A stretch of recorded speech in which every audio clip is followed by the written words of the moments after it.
지금부터 하려는 이야기는 매우 민감한 주제이기에 많은 논쟁을 불러올 수 있습니다. 우리가 지금껏 몰랐거나 애써 추측하지 않았던 영역일 수도 있습니다. 지금까지의 역사는 대부분 공식 문서로만 검증되어 왔기 때문입니다.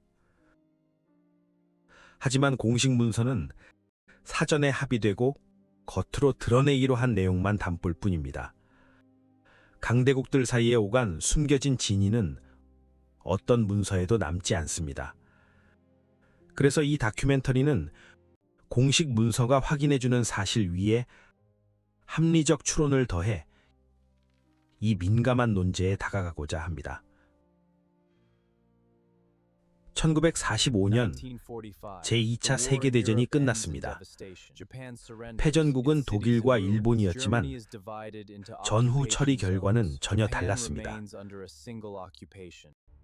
독일은 미국, 영국, 프랑스, 소련 네 나라가 국토를 나누어 점령했습니다. 반면 일본은 단 한 조각도 나뉘지 않았습니다. 대신 나뉜 것은 일본의 식민지였던 한반도였습니다. 전범국도 아니었고 전쟁 당사국도 아니었던 한반도가 왜 반으로 갈라져야 했을까요? 이 질문의 답은 도쿄가 아니라 독일 포츠담에서부터 시작됩니다. 1945년 7월 독일 포츠담에서 미국, 영국, 소련의 정상들이 모였습니다. 회담 말미에 일본의 무조건 항복을 요구하는 포츠담 선언이 발표되었습니다. 그런데 이 선언에는 이상한 점이 있었습니다. 회담에 참석한 스탈린은 정작 서명자 명단에 없었습니다. 이유는 간단했습니다. 소련은 그 시점까지 일본과 전쟁 중이 아니었습니다. 교전국도 아닌 나라가 항복을 요구하는 문서에 이름을 올릴 수는 없었던 것입니다. 대신 그 자리를 채운 것은 회담의 초청조차 받지 못한 인물, 중궁의 장제스였습니다. 트루먼은 회담이 끝나기 불과 4일 전에 급하게 전보로 초안을 보내 그의 동의를 구했습니다. 왜 하필 이 시점에 이렇게 서둘러 중국을 끌어들였을까요?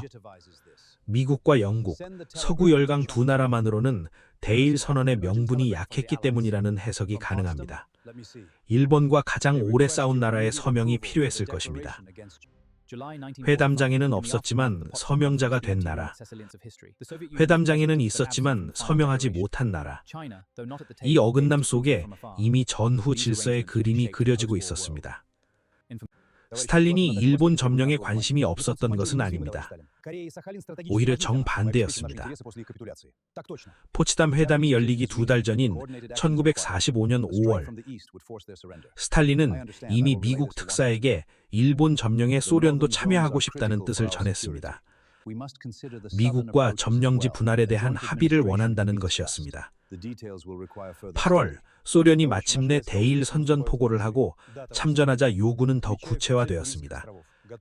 쿠릴 열도 전체를 소련군 항복 접수 지역에 포함해달라는 요청과 며칠 뒤엔 홋카이도 북부를 남북으로 가르는 구체적인 경계선까지 그려보낸 요청서가 트루먼에 도착했습니다. 트루먼의 답은 명확했습니다. 쿠릴 열도는 인정하지만 홋카이도는 안 된다는 것이었습니다. 일본 본토의 항복은 오직 마가더 장군에게만 접수된다고 선을 그었습니다. 독일에서는 소련군이 베를린까지 밀고 들어가 시료 점령을 완성했습니다. 하지만 일본 본토에는 소련군이 상륙조차 하지 못했습니다. 시료 지배가 없는 자리에서 문서 위의 요청은 힘을 갖지 못했습니다. 일본에서 밀려난 소련의 관심은 자연스럽게 한반도로 향했습니다. 그리고 이 지점에서 상황은 완전히 달라집니다. 소련군은 이미 만주를 거쳐 한반도 북부까지 실제로 진격해와 있었습니다. 원산에는 이미 상륙까지 마친 상태였습니다. 반면 가장 가까운 미군은 오키나와 무려 수백 킬로미터 떨어진 곳이었습니다. 1945년 8월, 미 국방부의 두 젊은 대령이 늦은 밤 한 장의 지도를 펼쳤습니다. 한반도에 대한 지식도 역사에 대한 이해도 없이 그들은 서울을 미군 관할에 남기는 것을 유일한 기준으로 삼아 위도선 하나를 골랐습니다. 바로 북위 38도 선이었습니다. 결정에 걸린 시간은 채 30분이 되지 않았습니다. 소련은 이 제안을 별다른 이의 없이 받아들였습니다. 일본 점령이라는 더 큰 몫을 얻지 못한 대신 이미 시료 점령한 한반도 북부만큼은 확실히 챙긴 셈이 되었습니다. 이 모든 과정 어디에도 한반도에 살고 있던 우리 민족의 목소리는 없었습니다. 여기서 한 가지 짚고 넘어가야 할 점이 있습니다. 일본 전후 처리를 다룬 공식 회담 어디에도 일본 분할은 정식 안건으로 오르지 않았습니다. 이는 명백한 사실입니다. 하지만 이는 놀라운 일이 아닙니다. 미국이 일본 분할을 원하지 않았기 때문입니다. 주도권을 쥔 쪽이 필요로 하지 않은 안건은 의제로 채택될 수 없습니다.